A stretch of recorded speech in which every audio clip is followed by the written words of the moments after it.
Hello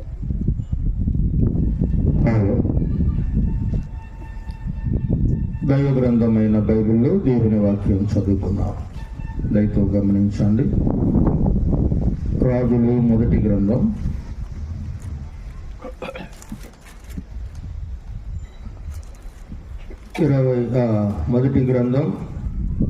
18వ అధ్యాయం 29వ వచనం నుండి చదువుకున్నాం.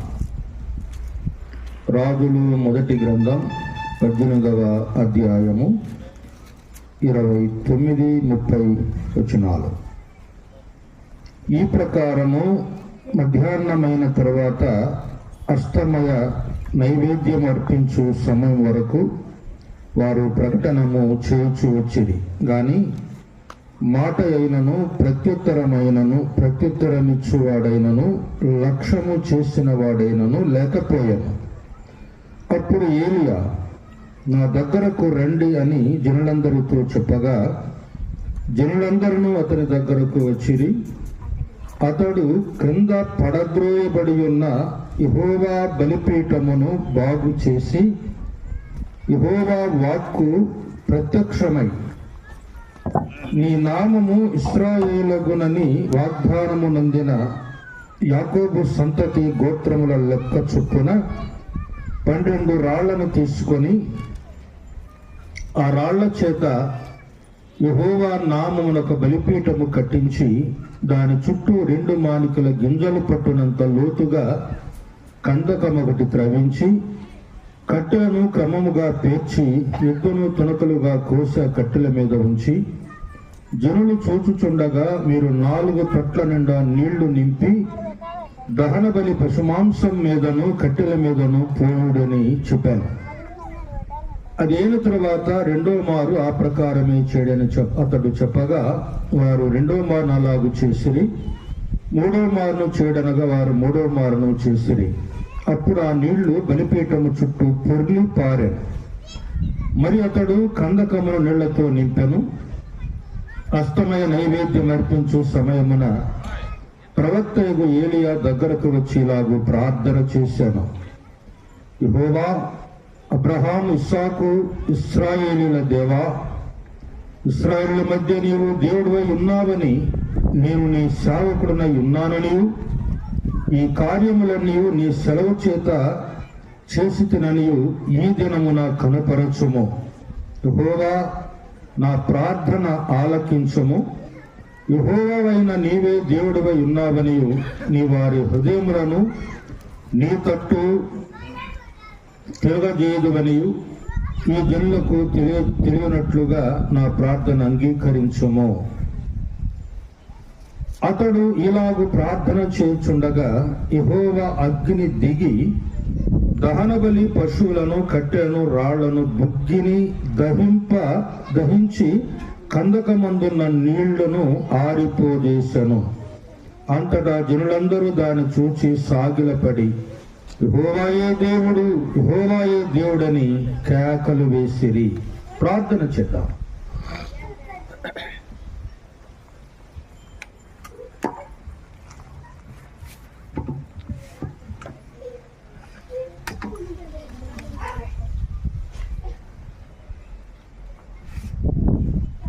ప్రేమగల మా ప్రియ పరలోకపు తండ్రి, పరిశుద్ధుడైన దేవా, మీ నామానికి వందనాలు, స్తోత్రాలు చెల్లిస్తూ ఉన్నాం. దయగల దేవా, ఈ రాత్రి వేళ ఈ వీధిలో ఏర్పాటు చేయబడిన ఈ ప్రత్యేకమైన సువార్త కుడికను బట్టి స్తోత్రాలు. చేరువచ్చిన ప్రజలను దీవించి ఆశీర్వదించండి.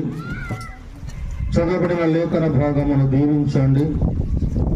ఈ రాత్రి వేళ ఈ స్థలమందు సిలువ వేయబడిన యేసు ప్రభు నామము ప్రత్యక్ష పరచబడుటకు సహాయము దయచేయమని, నిలిచిన వారిని మీ సిలువ చాటున మరుగుపరచి మీరే మాట్లాడి మహిమ పొందమని యేసు ప్రభు ఘనమైన నామమున ప్రార్థన చేసి వేడుకుంటున్నాము తండ్రి. ఆమేన్. ప్రభునందు ప్రియమైన సోదరి సోదరులారా, దేవుని మహాకృపను బట్టి ఈ రాత్రి వేళ ప్రభు మనకు అనుగ్రహించిన ఆయన సన్నిధి సౌభాగ్యమును బట్టి మొదట దేవునికి స్తోత్రాలు చెల్లిస్తూ ఉన్నాం. పిల్లరా, మనం చదువుకున్న ఈ లేఖన భాగంలో ఏలియా చేసినటువంటి ఒక అద్భుత కార్యాన్ని గురించి మనం చదువుకున్నాం. దేవుడెవరు?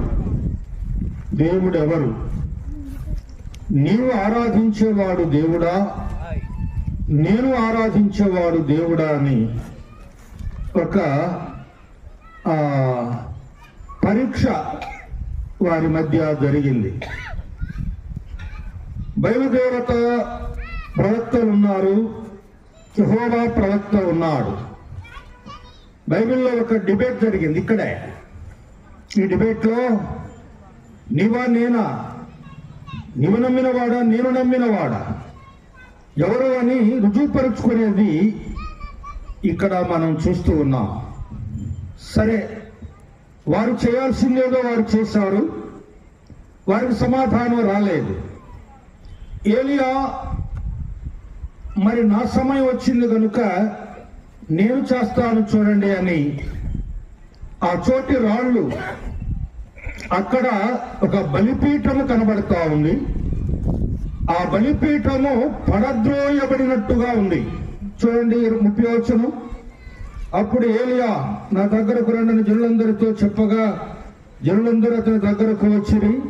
అతడు క్రింద పడద్రోయబడి ఉన్న యెహోవా బలిపీఠమును బాగు చేసి, కింద పడద్రోయబడి ఉన్న యెహోవా బలిపీఠమును బాగు చేసెను.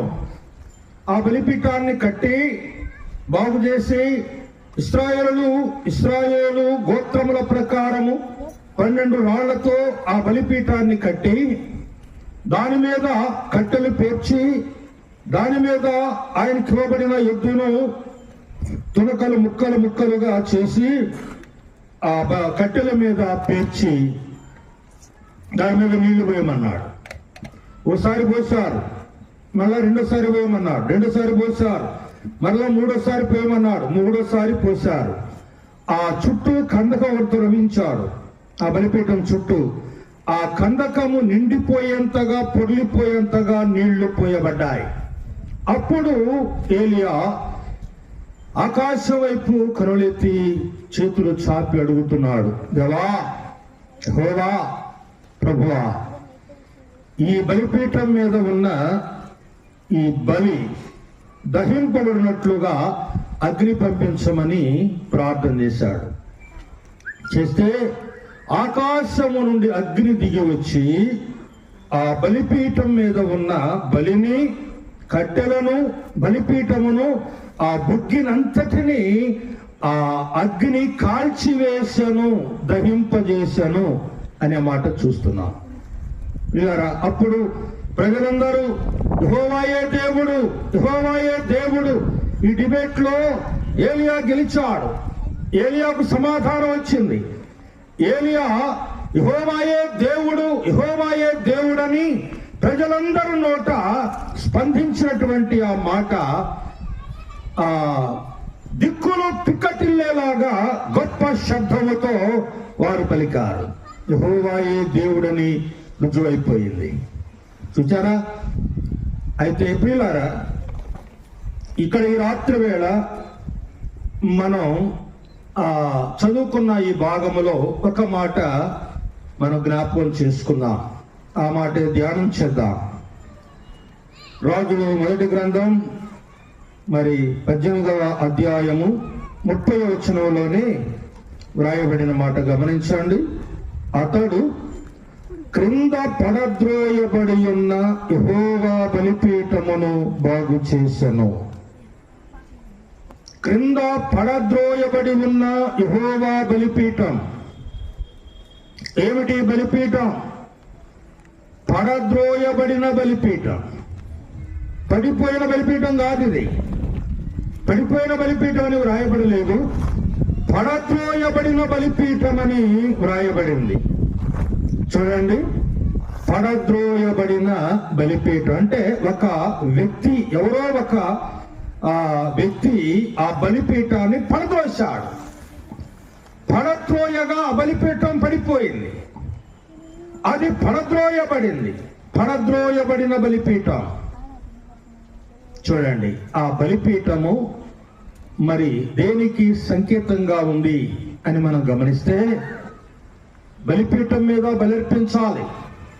దేవునికి అర్పణ అర్పించే బలిపీఠం, దేవుని ఆరాధించే బలిపీఠం, దేవుని సన్నిధిలో నైవేద్యములు అర్పించే బలిపీఠం, ధూపవేయబడే బలిపీఠం. ఆ నైవేద్యములు, అర్పణలు, బలులు, దహన బలులు, సమాధాన బలులు, మరి పాప పరిహారార్థ బలులు, అపరాధ పరిహారార్థ బలులు, నైవేద్యములతో నిత్యము వెలుగుచు దేవుని ఆరాధించవలసిన బలిపీఠం పడద్రోయబడి ఉన్నది. పడద్రోయబడి ఉన్నది. చూడొక మాట. దీనికి సమాధానం మనకు కావాలంటే కీర్తన గ్రంథం చూడండి. 36వ కీర్తన 12వ వచనం చదువుకుందాం. 36వ కీర్తన 12వ వచనం చూడండి. ఏమన్నాడు? అదిగో పాపము చేయువారు అక్కడ పడి ఉన్నారు, వారు లేవలేకుండా పడద్రోయబడి ఉన్నారు. లేవలేకుండా పడద్రోయబడిన బలిపీఠం. ఎవరు ఆ బలిపీఠం అంటే? పాపములో, అపరాధములో చిక్కుకొని అపవాది చేత బోర్లగా పడద్రోయబడిన ఒక పాపికి సూచనగా ఉంది. పడిపోయిన ఒక విశ్వాసికి సూచనగా ఉంది. ఆరాధన, ప్రార్థన, అర్పణలు, నైవేద్యములు అర్పింపవలసిన బలిపీఠము పడిపోయినదా, పడద్రోయబడినదా? ఒక వ్యక్తి చేత పడద్రోయబడినది. ఇక్కడ ఎవరెవరు పడదోశారు? ఈయనెవరు పడదోశారు? పడద్రోయబడిన బలిపీఠము ఇశ్రాయేలు యొక్క పతన జీవితాన్ని చూపిస్తా ఉంది. ఇశ్రాయేలీయులు పడద్రోయబడ్డారు. అపవాది చేత, సాతాను చేత, దుష్టుని చేత వారు పడద్రోయబడ్డారు. పాపములోనికి పడద్రోయబడ్డారు.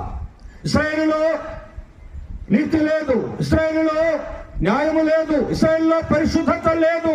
పరిశుద్ధత నుండి, నీతి న్యాయము నుండి, దేవుని సన్నిధి నుండి వారు పడద్రోయబడిన స్థితి ఈ బలిపీఠం చూపిస్తా ఉంది. అహాబు కాలంలో, యెజబెలు నాయకత్వంలో భయంకరమైన ఆ పాపములోనికి దేవుని స్థానములో మరొకరు తీసుకొని పెట్టి ఆ భయంకరమైన పాప దుస్థితిలో వారు ఇశ్రాయేలు జనాంగం అంతా పడద్రోయబడిన దుస్థితిలో ఉన్నారు. అదిగో పాపము చేయువారు అక్కడ పడి ఉన్నారు. వారు లేవలేకుండా ఇక లేవలేరండి. లేచేవారు కాదు, లేవలేరు. పడద్రోయబడిన స్థితిలో వారున్నారు. భయంకరమైన పాపములోని వారు పడద్రోయబడ్డారు. ప్రియులారా, అలాగైతే గమనించండి, ఎవరెవరు ఏ విషయములో పడద్రోయబడ్డారో, ఏ పాప దుస్థితిలోనికి వారు పడద్రోయబడ్డారో ఆ సంగతులు ఈ రాత్రి వేళ మనం ఆలోచన చేద్దాం. చూడండి, సమూయేలు మొదటి గ్రంథం 15వ అధ్యాయము 19వ వచనం చూడండి. సమూయేలు మొదటి గ్రంథం 15వ అధ్యాయం 19వ వచనం. నీవు ఎందుచేత యెహోవా మాట వినక దోపుడు మీద ఎగబడి ఆయన దృష్టికి కీడు చేసితివి అనెను. అందుకు సౌలు అంటాడు, ఆ మాట అనవద్దు, సమూయేలు ఆ మాట అనవద్దు. నేను యెహోవా మాట విని యెహోవా నన్ను పంపిన మార్గములో పోయి అమాలేకుల రాజైన అగగును తీసుకుని వచ్చి తిని. తీసుకురమ్మన్నాడా? చంపమన్నాడా? తీసుకురమ్మన్నాడా? తెచ్చి ఇంట్లో పెట్టుకోమన్నాడా? భోజనం బల్ల దగ్గర కూర్చోబెట్టి భోజనం పెట్టమన్నాడా? తన కోటలో, అంతఃపురములో, తన ఇంటిలో స్థానం ఇవ్వమన్నాడా? లేదే వారి నిర్మూలము చేయము, హతము చేయము, నాశనము చేయమని సౌలుకు ఆజ్ఞాపిస్తే సౌలు చేసిన పని దేవుని మాట మీద తిరగబడి దోపుడు సొమ్ము మీద ఎగబడ్డాడు. ధనాపేక్షపరుడయ్యాడు. ధనాన్ని ఆర్జించాడు. దేవుని మాట లక్ష్య పెట్టలేదు. ధనం కోసం దేవుని మాటను ప్రక్కన పెట్టి, దేవుని మాటను తిరస్కరించి, ఆయన ఆజ్ఞను ఉల్లంఘించి, ధనాపేక్షపరుడై ధనాన్ని ఆశించి అతడు దోపుడు సొమ్ము మీద ఎగబడ్డాడని వ్రాయబడింది. ధనాపేక్ష సమస్తమైన కీడులకు మూలం. ధనాపేక్ష సమస్తమైన కీడులకు మూలము. ప్రియులారా, అలాగైతే ధనాపేక్షతో అతడు పడద్రోయబడ్డాడు. ధనాపేక్షలో పడద్రోయబడి మరి ఆ దేవునికి విరోధముగా పాపం చేశాడు. నేను దేవుని మాట వింటున్నానంటాడు, దేవుని చెప్పినట్టే చేస్తున్నానంటాడు, దేవుని ప్రక్క మార్గంలో నడుస్తున్నానంటాడు. కానీ ధనాపేక్షలో అతడు సౌలు పడిపోయాడు, పడద్రోయబడ్డాడు. ధనం అతన్ని పడదోసింది. నేటి సమాజంలో ధనాన్ని ఆర్జిస్తూ ధనాపేక్షపరులై దేవుని వాక్యాన్ని ఉల్లంఘించి, దేవుని సన్నిధిని త్రోసివేసి, దేవుని మార్గాన్ని విడిచిపెట్టి అనేకులు ధనాపేక్షపరులై సొమ్ముకు అమ్ముడుపోయి తమ జీవితాలని అర్పించుకొని తమ జీవితాలను అమ్ముకున్నారు. తమ్మును తాము అమ్ముడుపోయారు, దోచబడ్డారు, పడద్రోయబడ్డారు. అందులో ఆహాబు ఒకడు కాడా? ఆహాబు కాడా? పడద్రోయబడిన, పాపములో పడద్రోయబడిన వ్యక్తులను మనం చూస్తూ ఉన్నాం. ధనాపేక్షపరుడైన అతడు పడద్రోయబడ్డాడు. చూడండి, ఆ 2వ రాజుల గ్రంథం 5వ అధ్యాయంలో 20-21 వచనాల్లో ఒక వ్యక్తి మనకు కనబడతాడు. అతడే గెహాజీ రథ వెంట పరిగెత్తున్నాడు. ఎలీషా వెళ్ళమన్నాడా? వెళ్ళమనలేదే. తెచ్చుకోమనలేదే. ఎలీషాకు తెలియకుండా దాని సొమ్మును ఆశించి రథ వెంట పరిగెడుతున్నాడు. నయమాను రథ వెంట పరిగెడుతున్నాడు, సొమ్మును ఆశించి.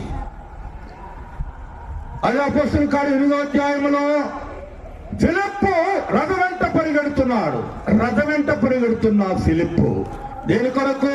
నశించుచున్న ఆత్మల కొరకు, అవసరతలో ఉన్న ఆత్మరక్షణ కొరకు, నపుంసకునికి స్వార్థ ప్రకటించడాని కొరకు ఫిలిప్పు పరిగెత్తుతున్నాడు, రథ వెంట పరిగెడుతున్నాడు. గెహాజీ పరిగెడుతున్నాడు. దేనికోసం? సొమ్ము కోసం పరిగెడుతున్నాడు.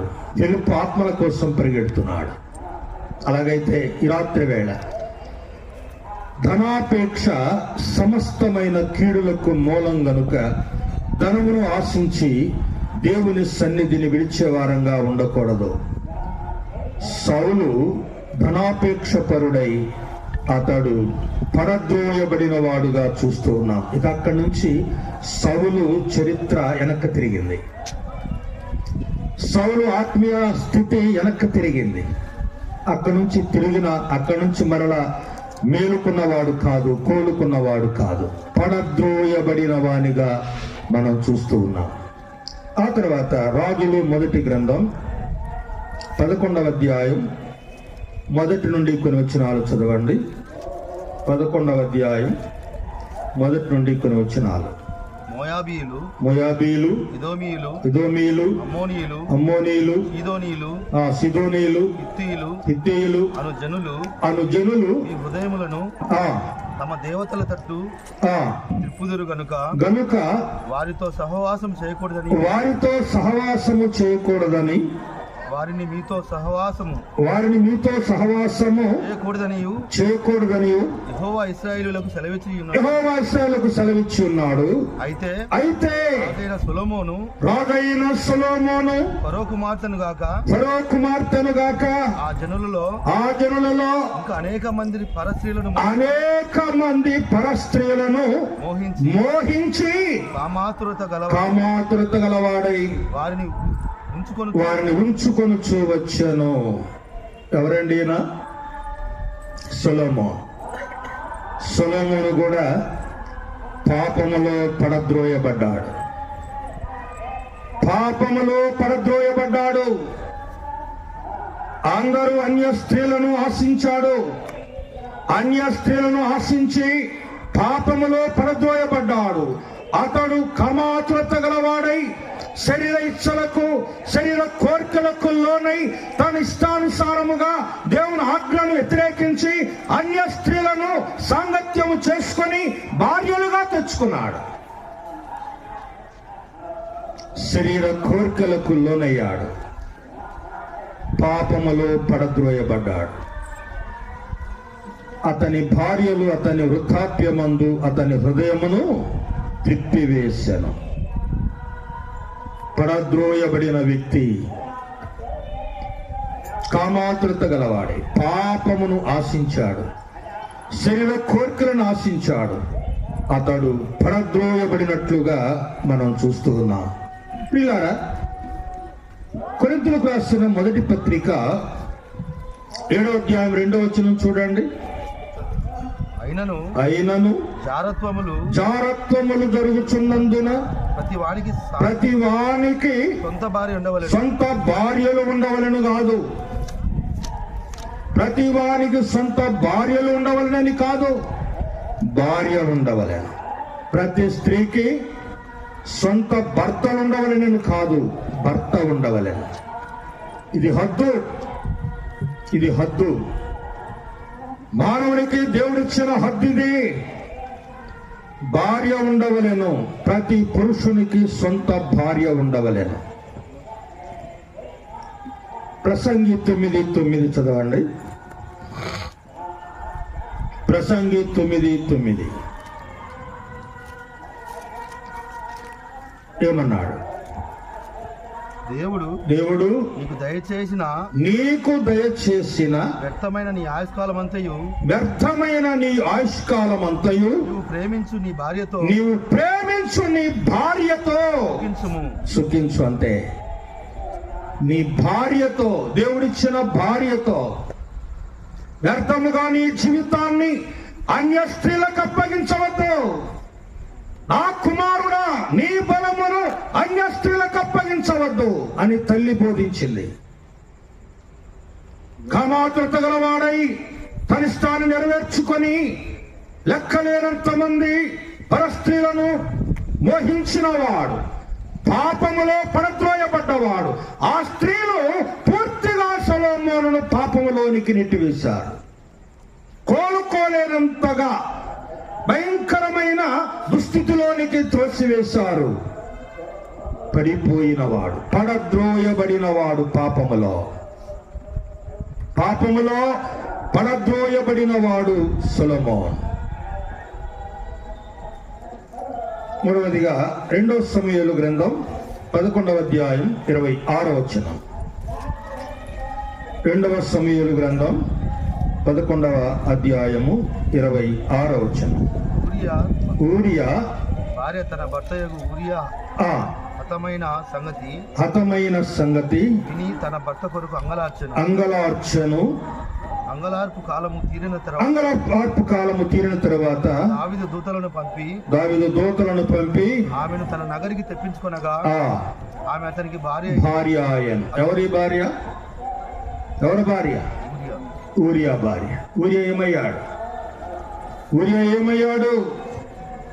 దావీదు చేసింది న్యాయమా? దావీదు చేసిన కార్యము న్యాయమా? దేవునికి ఇష్టమా? కాదే. ఊరియాను చంపించాడు. అన్యాయముగా ఊరియాను చంపించిన వాడు అతడు పడద్రోయబడ్డాడు పాపములో. మేడ మీదుండి చూడరాని దృశ్యాన్ని చూచి పడిపోయిన వాడు అక్కడ నుండి పడ్డాడు. కళ్ళు తిరిగి పడ్డాడు. ఎక్కడ పడ్డాడు? పాపంలో పడ్డాడు.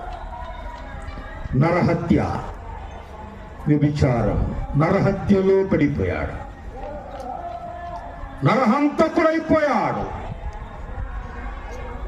సాతాను దావీదును పడద్రోశాడు. ఆ సమయంలో అపరాధములో, పాపములో పడద్రోశాడు.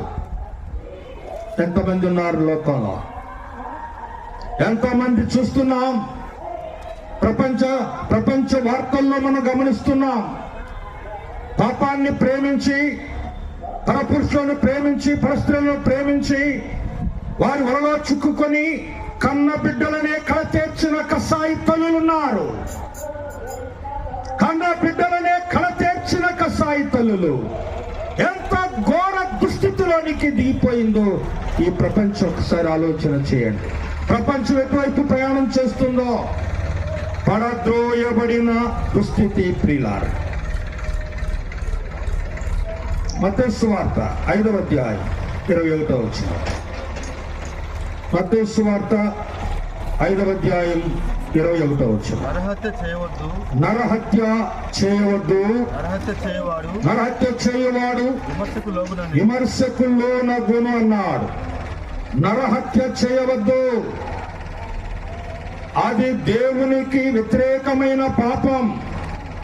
దావీదు ఏం చేశాడు? నరహత్య చేశాడు. 27వ వచనం. వ్యభిచారము చేయవద్దు. దావీదు ఏం చేశాడు?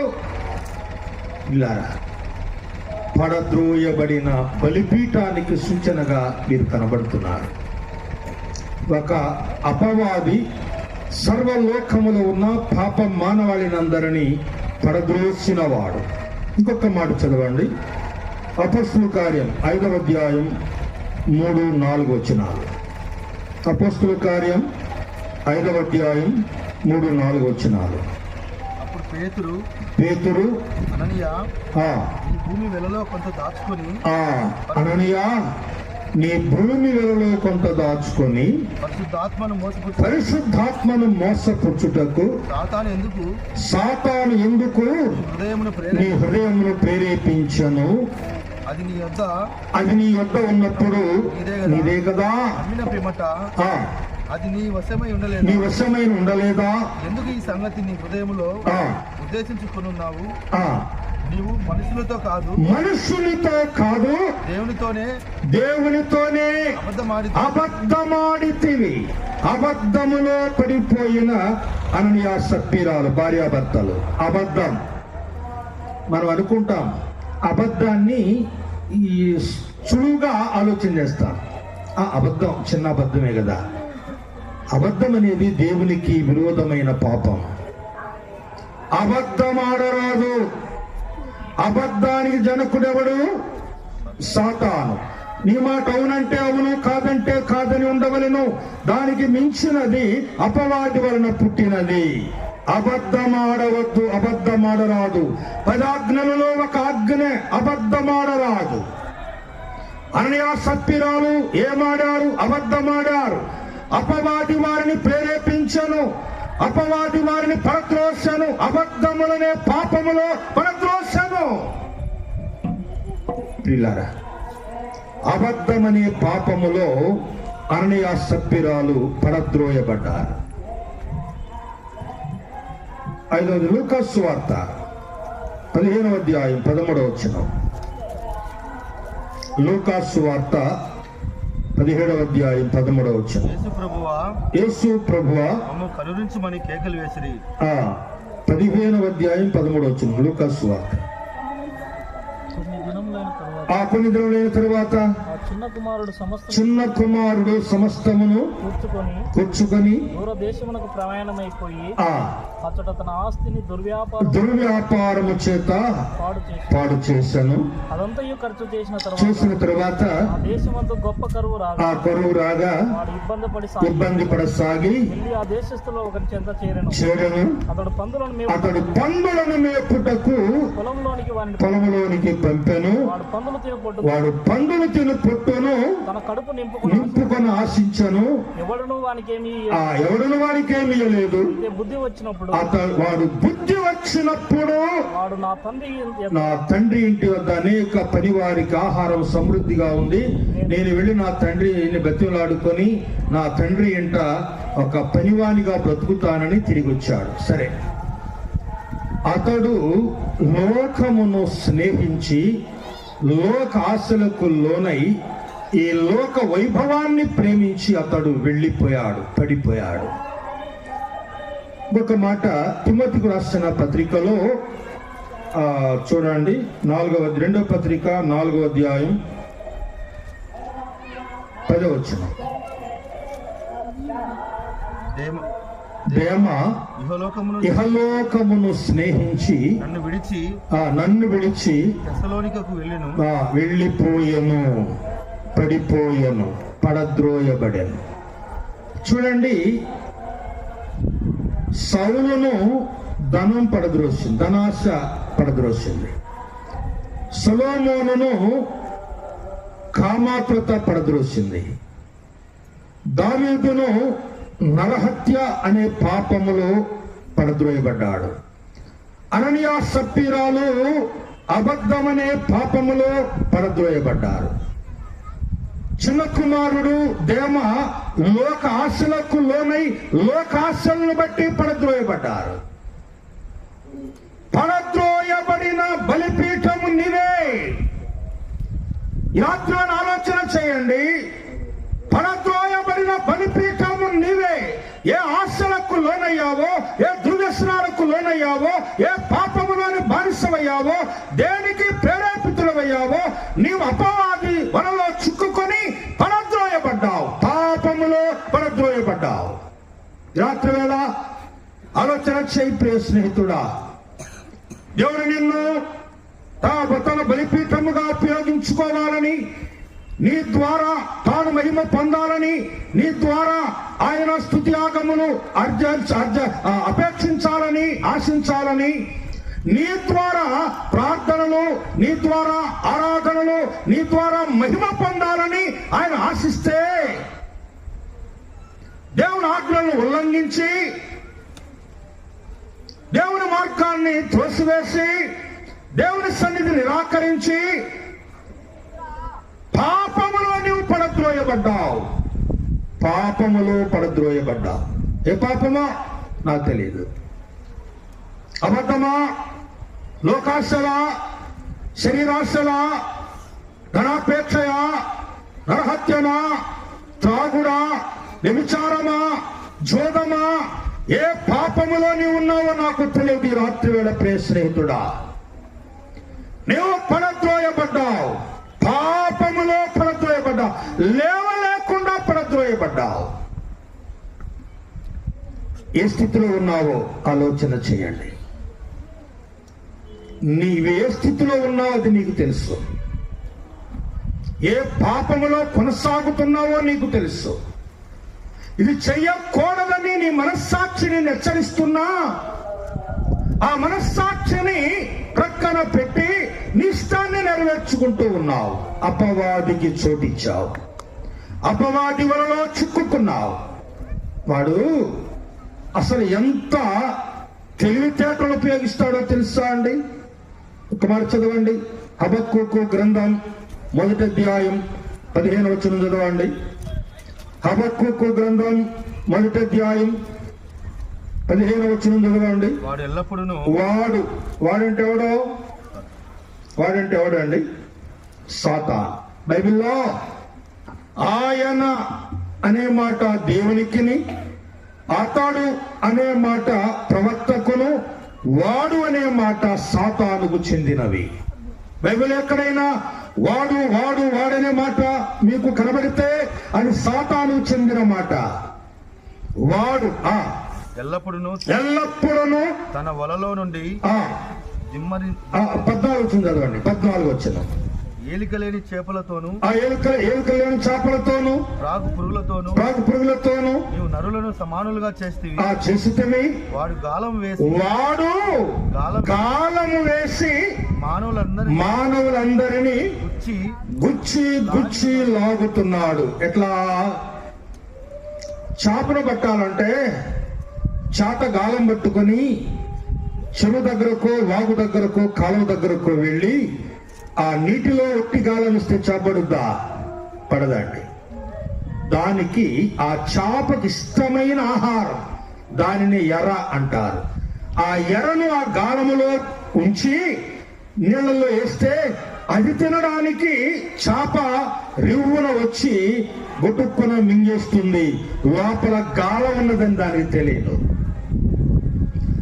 ఆ చేప వచ్చి ఆ ఎరను మింగినప్పుడు ఆ గాలము లోపల గుచ్చుకొని అది చేప బయటకు వస్తుంది. పిల్లరా, నీకు ఏ బలహీనత ఉన్నదో ఆ ఎర వాడేస్తాడు. నిన్ను పట్టుకోవాలంటే నీలో ఉన్న బలహీనత వాడికి తెలుసు. ఏ ఎర నీకు కావాలో ఆ ఎరేస్తాడు. వాడి చేతిలో నీవు ఎలా చిక్కాలో అలా చిక్కించుకుంటాడు. గాలం వేసి గుచ్చి లాగుతూ ఉన్నాడు. గాలం వేస్తే పడేది ఒక్క చేపే. ప్రతి ఒక్క వ్యక్తికి గాలం వేస్తాడు వాడు చిక్కించుకోవడానికి. తర్వాత ఉరులు వగ్గి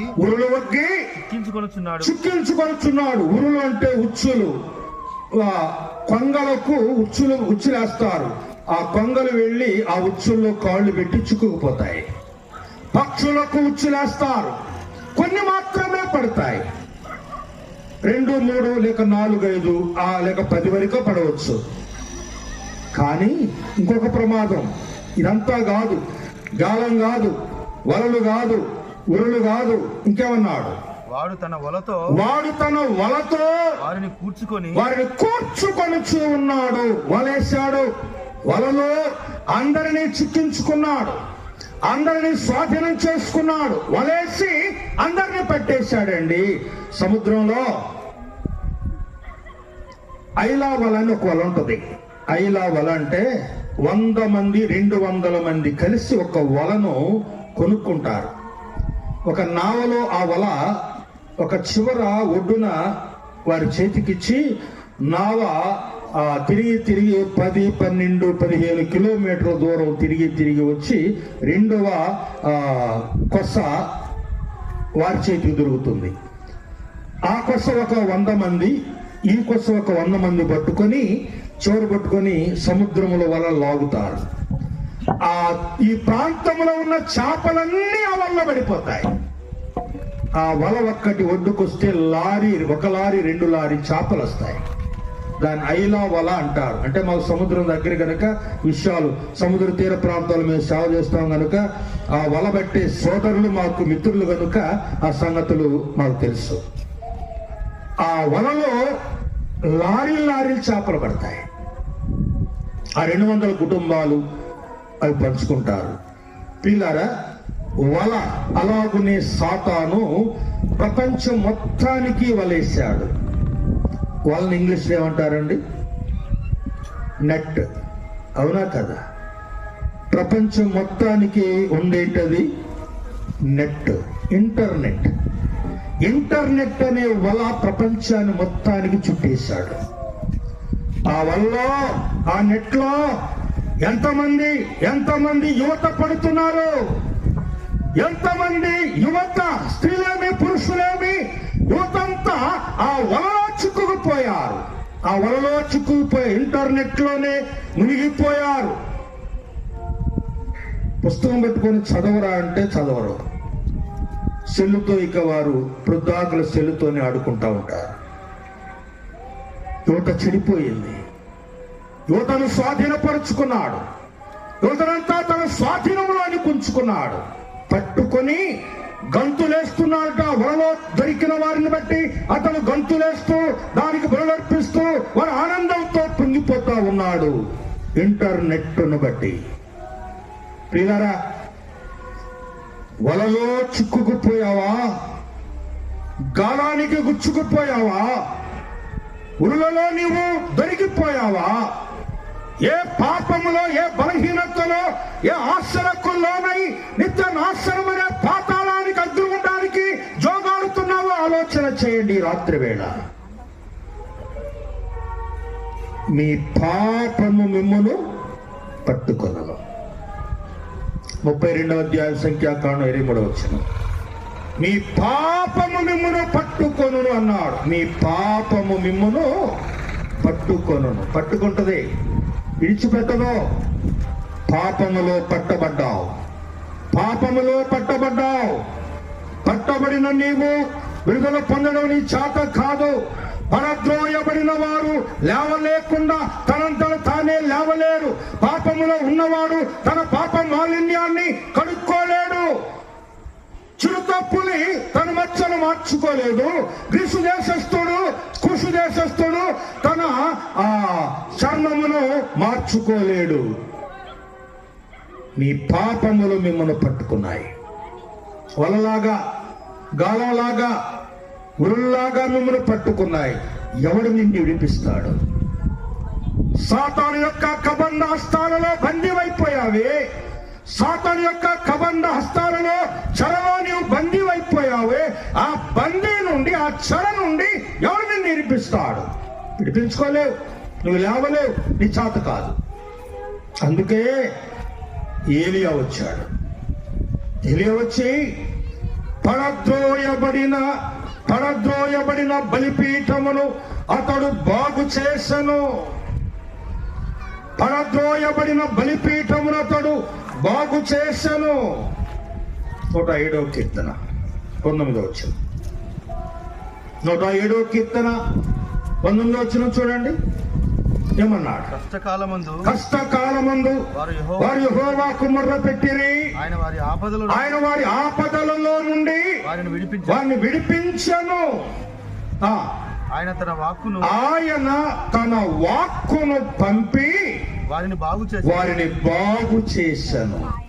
చెడిపోయావు, పడైపోయావు, పతనమైపోయావు, వ్యభిచారమయ్యావు, దొంగవయ్యావు, అబద్ధికుడవయ్యావు, మోసగాడవయ్యావు, త్రాగుబోతువయ్యావు, జూదగాడవయ్యావు, నరహంతకుడవయ్యావు, దేవునికి విరోధమైన పాపములో మునిగిపోయావు. అయితే నిన్ను నీవు బాగు చేసుకోలేవు. నిన్ను బాగు చేయుటకు దేవుడు తన వాక్కును పంపి ఈ లోకానికి పంపాడు. ఈ లోకానికి నిన్ను బాగు చేయాలని, నన్ను బాగు చేయాలని, చెడిపోయిన ఈ పాప ప్రపంచాన్ని బాగు చేయాలని, సాతాను కబంధాస్తాలలో బందీ అయిన ఈ మానవ జాతిని విడిపించాలని ఆ పరమాత్ముడైన దేవుడు తన అద్వితీయ కుమారుడైన క్రీస్తు ప్రభువును ఈ లోకమునకు పంపాడు.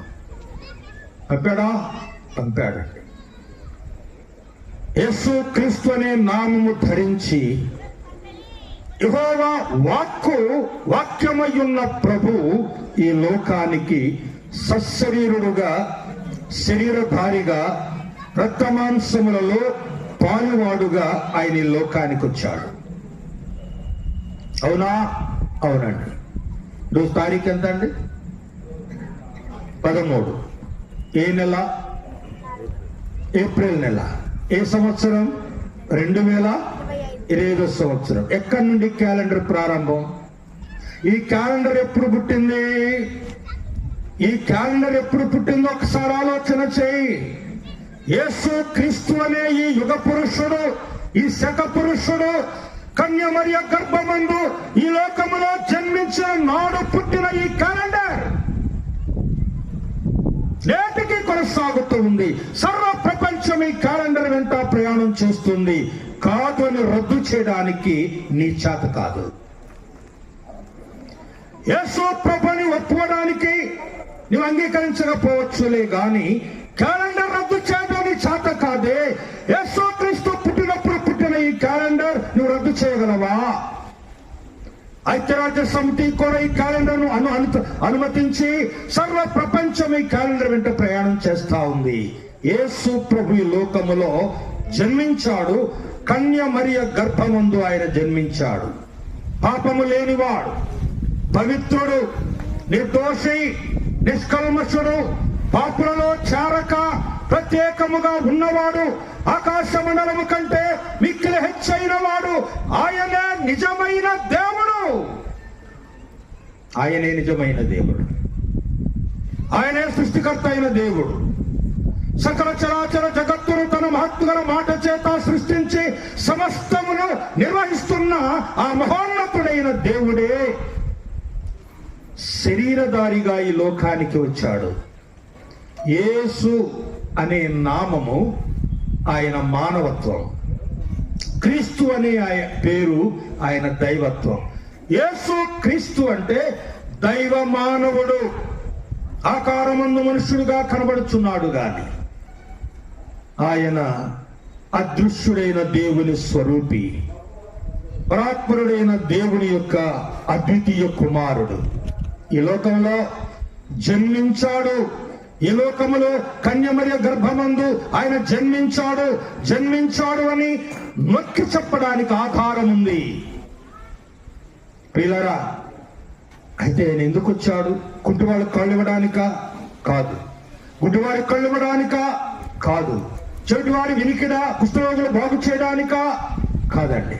ఆయన వచ్చింది ఎందుకంటే ఆయన వచ్చాడు ఈ పనులన్నీ చిన్న పనులు, ఇవన్నీ చిన్న చిన్న పనులు. కుంటోళ్ళు కాళ్ళు ఇవ్వడం, గుడ్డోళ్ళు కళ్ళు ఇవ్వడం, మోగోరికి నోరు ఇవ్వడం, మరి కుష్ఠరోగులను బాగు చేయడం, పక్షవాయువుల వారిని బాగు చేయడం, చనిపోయిన బ్రతికించడం, ఇవన్నీ ఆయనకు చిన్న పనులు. కానీ ఆయన చేయదగిన పని ఒకటి ఉంది. అదే ఆయన చేసిన పని. ఏంటా పని అంటే హెబ్రీయులకు రాసిన పత్రిక 2వ అధ్యాయం 14వ వచనం. హెబ్రీయులకు రాసిన పత్రిక 2వ అధ్యాయం 14వ వచనం ఏమన్నాడు? కాబట్టి ఆ పిల్లలు ఏ పిల్లలండి?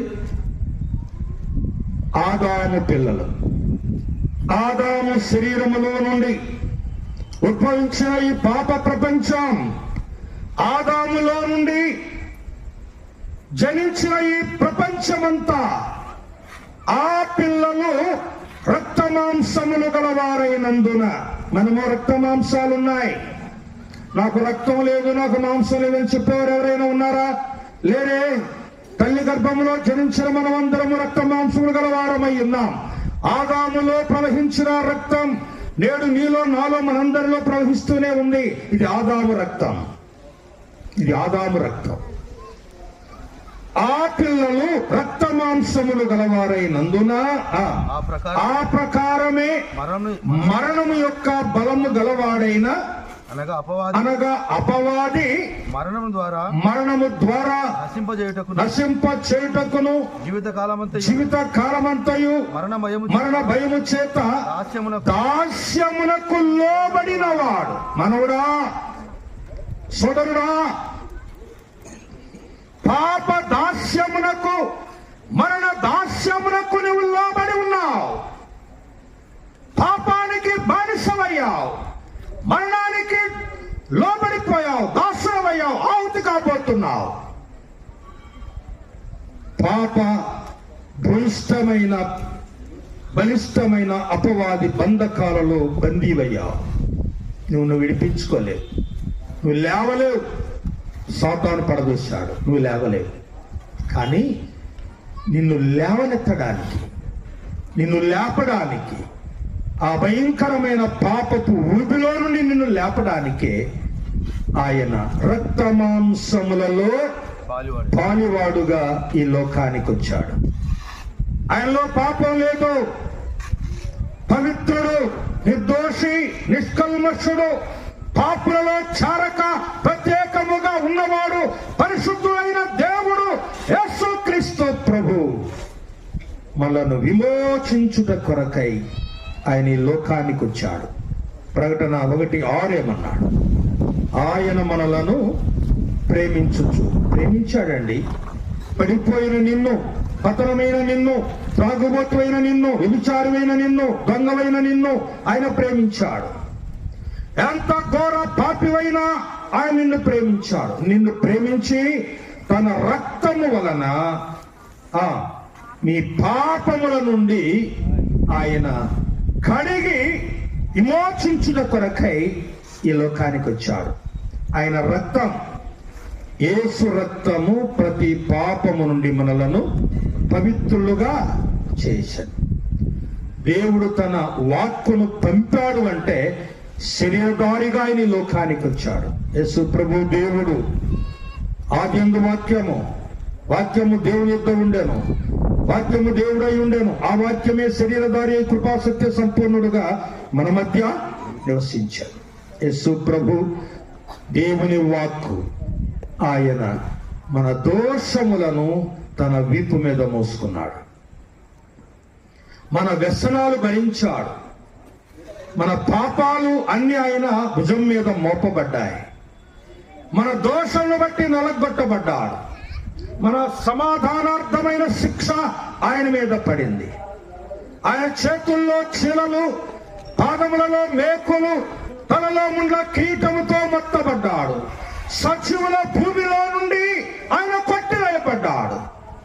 మోయలేని పాప భారాన్ని మోసుకొని, విప్పు మీద మోసుకొని, గబ్బాతానబడిన స్థలములో అన్యాయపు తీర్పు పొంది గోల్గొతానబడిన స్థలం వరకు లోక పాపమును మోసుకొని శిలువ ఆకారములో తన వీపు మీద భుజం మీద పెట్టుకొని యెరూషలేము వీధుల్లో ఈడ్చుకుంటూ వెళ్లి గోల్గొతానబడిన స్థలములో ప్రేతల భూమిలో ఆయన భూమికి ఆకాశానికి మధ్య వేలాడతీయబడ్డాడు. ఏం పాపం చేశాడు? ఆయనలో పాపం లేదే. నీ నా పాపముల నిమిత్తమై, మన దోషముల నిమిత్తమై ఆయన బలి అయిపోయాడు. ఆయన శిలువ యాగమైపోయాడు. కల్వరి శిలువలో తన మూల్యమైన రక్తాన్ని చిందించాడు. చనిపోయాడు. ముగింపు కాలేదు. ఆయన చనిపోయాడు. దానితో అపవాది అనుకున్నాడు, క్లోజ్, యేసు చరిత్ర ముగింపు అనుకున్నాడు. కానీ 3వ దినమున లేఖనముల ప్రకారము 3వ దినమున ఆయన తిరిగి లేపబడ్డాడు. లేఖనముల ప్రకారము క్రీస్తు మన పాపముల నిమిత్తము మృతి పొందెను, సమాధి చేయబడెను. లేఖనముల ప్రకారం ఆయన 3వ దినమున తిరిగి లేచాడు. ఆయన పడద్రోయలేకపోయాడు సాతాను. నిన్ను నన్ను పడదోశాడు, మన పితరులను పడదోశాడు, సర్వలోకన మానవాళ్ళందరినీ పడదోశాడు. కానీ యేసు ప్రభును పడద్రోయటం వాని చేత కాలేదు. మరణమా నీ ముళ్ళెక్కడా, మరణమా నీ విజయం ఎక్కడా అని మరణాన్ని ఎగతాళి చేసిన వాడు యేసు ప్రభు. మృత్యుంజయుడై తిరిగి లేచి గలిలయ ప్రజలందరూ చూస్తూ ఉండగా పరలోకములకు ఆరోహణుడై వెళ్ళిపోయాడు. తిరిగి మరలా ఈ లోకానికి రాబోతున్నాడు. ఆయన వచ్చే సమయం ఆసన్నమైంది. ప్రపంచ పరిస్థితులు చూసినప్పుడు ప్రభు రాకడ సమీపంగా ఉందని మనకు అర్థమైపోతా ఉంది. యేసు ప్రభుని నమ్మండి. మీరు సర్వలోకానికి వెళ్ళి సర్వసృష్టికి సువార్త చెప్పండి. ఎవరైతే నమ్మి నా యందు విశ్వాసం ఉంచుతారో వారు రక్షింపబడతారు అని చెప్పాడు. అలాగైతే ఈ రాత్రి వేళ ప్రియమైన సోదరుడా, సోదరి, యేసు ప్రభునందు విశ్వాసం ఉంచడానికి ఇష్టపడుతున్నావా? యేసు ప్రభునందు విశ్వాసం ఉంచి రక్షణ పొందడానికి ఇష్టపడుతున్నావా? ఇదే మీకు అనుకూలమైన సమయం. నేడే రక్షణ దినం. ప్రభు చెంతకు రండి. ప్రభు మిమ్మల్ని రక్షిస్తాడు. ఏలియా పడద్రోయబడిన బలిపీఠమును బాగు చేసెను. యేసు ప్రభు పాపములో ఉన్న నిన్ను, పతనానికి పోతున్న నిన్ను ఆయన బాగు చేయును. నన్ను బాగు చేశాడు, నా సోదరులు బాగు చేశాడు, మా సోదరులు బాగు చేశాడు, అనేక మందిని బాగు చేశాడు. సోదరుడా, నువ్వు బాగుపడడానికి ఇష్టపడుతున్నావా? బాగు చేయడానికి ప్రభు సిద్ధంగా ఉన్నాడు. బాగుపడతావా? ఆరోగ్యవంతుడు అవుతావా? పరిశుద్ధులు అవుతావా? నీతిమంతులు అవుతావా? పరలోక రాజ్యానికి వారసులు అవుతావా? ఇదే మీకు అనుకూలమైన సమయం. రండి ప్రభు దగ్గరకు రండి. పాపక్షమాపణ పొందండి. ప్రభు బిడ్డలుగా తీర్చబడాలని ప్రేమతో మనవి చేస్తూ నేను ఈ మాటలు ముగిస్తున్నాను.